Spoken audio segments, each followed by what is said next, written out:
Wow, it is early. This is one of the few times in my life where I can say that West Coast is not the best coast because I woke up to DJ Lemahieu signing a fat deal. Actually, I would not consider it a fat deal. In my opinion, DJ Lemahieu got absolutely robbed by the Yankees, but we'll talk about that in just a second. But I woke up to a report that was an hour old of DJ signing with the Yankees, and I thought to myself, oh no, everyone's gonna be mad at me because I'm super late. And then there was also a report that Brad Hand was going to the Mets. There are reports that Corey Kluber might be signing a one-year deal with the Yankees. The universal DH might be agreed upon today. So an absolutely wild last 12 hours of reporting in Major League Baseball. So what we're going to do to celebrate is we're going to go ahead and give away a Gleyber Torres signed jersey. The only thing that you have to do is you have to be subscribed to this channel, Fuzzy, and my second channel, More Fuzzy. And then if you go to that second channel, the only thing that I would really appreciate is if you go to that channel, please watch all of my videos and don't skip them because I'm trying to get monetized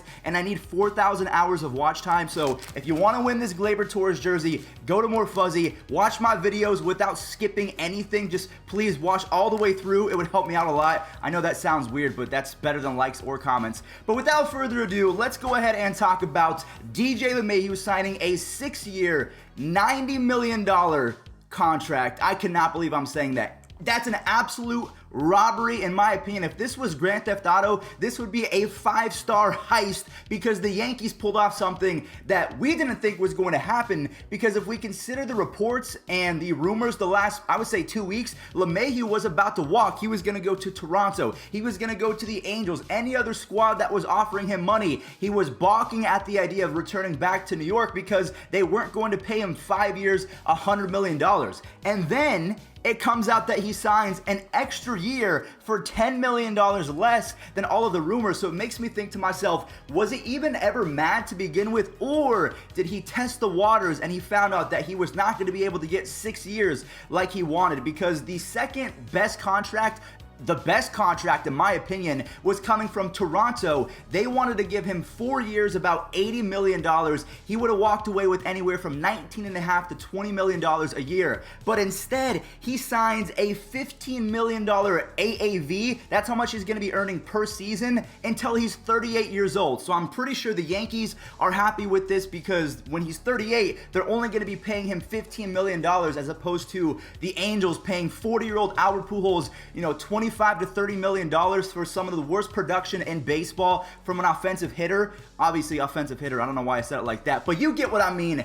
DJ got hosed. If we take a look at a deal that happened a few years ago, 31-year-old Mark Melancon, a closing pitcher, got I think it was $15.5 million a year, and he only pitches one inning every other day. DJ LeMahieu is someone that in the last 2 seasons has been an MVP candidate. And over the course of 162, he's going to hit you anywhere from 20 to 30 home runs in the Bronx. He's going to drive in 80 to 100 RBIs. He's going to bring home a 330 batting average with a near 900 OPS. You can pretty much book it. Yes, he's getting up there in age, and Father Time is undefeated unless you kind of cheat the system. But to me, DJ is the perfect Yankee, and my belief is he thinks so as well because he gave them a hometown discount. They believed in him a few years ago when everyone was saying DJ LeMahieu was a product of Coors Field, that he was not going to be good. The only reason why he won a batting title is because he was playing in Colorado.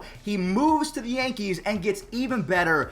And to me, DJ is someone, he doesn't talk. He doesn't smile. He's pretty much the Corey Kluber of position players. And speaking of Corey Kluber, we'll talk about him in just a second. He might be signing a cheap deal with the Yankees.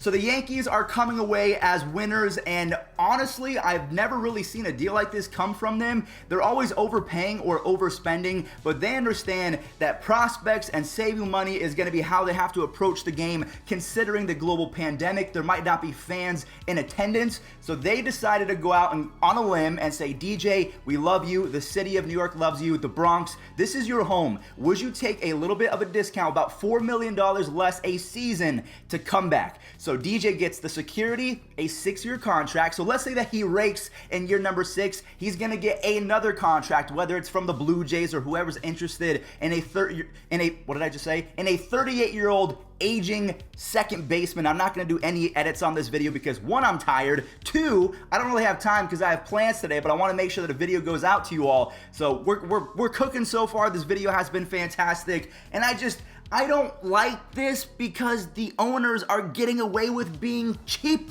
They're being cheap. I don't get this. Oh man, DJ LeMahieu got absolutely robbed. And if you're a Yankees fan saying, no he didn't, you can't compare Mark Melancon to DJ LeMahieu, it's apples to oranges. No, it's not.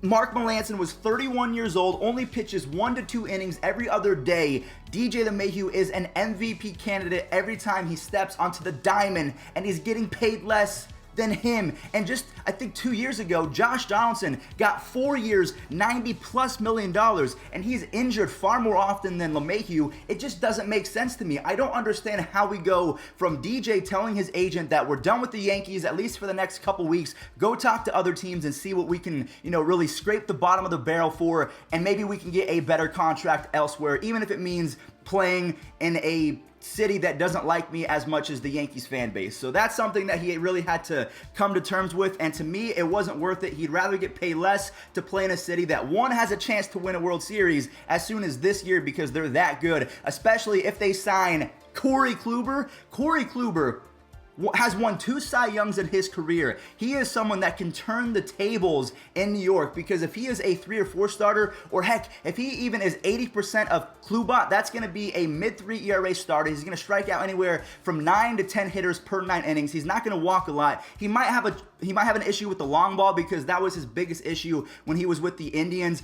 But to me, that would be a super team. You still have Aaron Judge in his prime. You have Giancarlo Stanton. Urshela is emerging. Clint Frazier. You have Gleyber Torres. You have Hicks is all right. He had a down 2020, but we all think that everyone who had a down season in a 60-game schedule can bounce back over the course of 162 games. So that is the DJ signing in a nutshell. 6 years, about $90 million. Highway robbery. There we go. Again, I'm very sorry with you guys. I'm tired. I am feeling lazy today, so I do not want to edit. I wanted to take a day off today. We all deserve that in life, but instead, the baseball gods say, hey, you ranted about this, so you're going to get what you asked for. Now, speaking of another New York team, the Mets, Brad Hand might be signing a deal with the little brother team, if you would even call them that, the New York Mets, but apparently it's not done yet. Ken Rosenthal, who is almost never wrong, he reported that they were close to an agreement, and then he had to backtrack and say, well, maybe that's not actually happening. So that's one thing that can happen by the time that this video goes live. And then, like I mentioned, Corey Kluber could be heading to the Yankees. And then last but not least, Bob Nightingale, who is right about 50% of the time, said that the union is about to agree on bringing back the rule set from the 62-game schedule. That means 7-inning doubleheaders. That means a runner on second base. That means the universal DH. That means expanded playoffs. So they're just